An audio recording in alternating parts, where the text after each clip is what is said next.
દ્વારકા જિલ્લાના social media influencer એવા ભરત લગાડિયા, કેશુર ભાટિયા અને સુમિત ચાવડાની તારીખ 31મી મે શનિવારે બપોરે પોલીસે ધરપકડ કરી છે. છેલ્લા કેટલાક સમયથી ભરત આહિર ખૂબ જ વિવાદોમાં સંકળાયેલો જોવા મળી રહ્યો છે. આ ત્રણેય સોશિયલ મીડિયા ઇન્ફ્લુએન્સરની ધરપકડ પાછળનું કારણ જુગાર જેવી રમતોનું પ્રમોશન છે. આ ત્રણ સિવાય બીજા એક યુટ્યુબરની પણ ધરપકડ કરવામાં આવી છે. ભરત આહિર, સુમિત ચાવડા અને કેશુર કિંગ ત્રણેય છેલ્લા ઘણા સમયથી ઓનલાઈન ગેમિંગ એટલે કે જુગારના પ્રમોશન કરતા હતા, જેનો ખૂબ જ વિરોધ થયો હતો.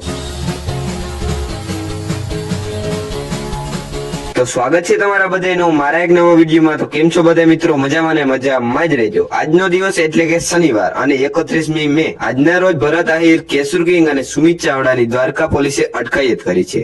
આ ત્રણેયની અટકાયત પાછળનું મુખ્ય કારણ ઓનલાઈન બેટિંગ એપનું પ્રમોશન. આ યુટ્યુબરો ઓનલાઈન જુગારનું પ્રમોશન કરતા હતા, જેનો દ્વારકા જિલ્લામાં છેલ્લા ઘણા સમયથી ખૂબ જ વિરોધ થયો હતો. જેના લીધે આખરે દ્વારકા જિલ્લાની પોલીસે આ યુટ્યુબરોને પાઠ ભણાવ્યો છે. આવી જુગાર એડ્સના લીધે સમાજમાં દૂષણ ફેલાય છે, જે બિલકુલ